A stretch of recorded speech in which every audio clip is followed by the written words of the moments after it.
Өзүбүз ошого жакын болгондуктан биз дайыма сүйлөшүү жолу менен улуттук салтта сүйлөшүп келдик.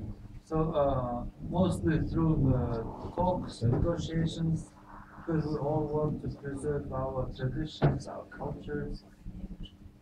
Мисалы үчүн бизде закондор чыгып атат. Бизге элге жакшы сиңбейт ал. Биз көбүнчөсүн биздин эски ата бабалардын салтына таянабыз ошол.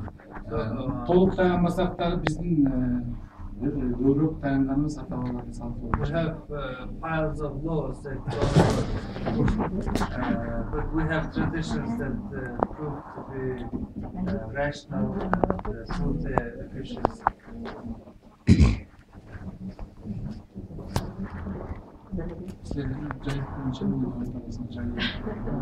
Өзүңүздүн статика койсуңар, өзүңүз көп коюшуңуз. Сиз өзүңүз бирсин тартсаңыздар. Өзүңүз ушул боюнча эмне деп ойлоп атасыз? Негизинде менин оюм эң азамат туура айтты. Сиз айтып жатсаңыз, көбүнчөсүн жанагы эгерлерге, кичинекей зарплата эгерлерге караштайт, эгердин күчү келбейт. Бул көбүнчөсүн местный самоуправление менен иштеш керек да.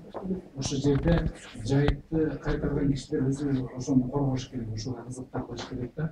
Кайсы жайытты ким ээлеп малы менен жайса, ошол жердин жанын кумурскасына чейин ошо адамгерчилик негизинде ошол жооп бериш керек да. Ошондо эффективдүү жаратылышты коргоо эффективдүү болот.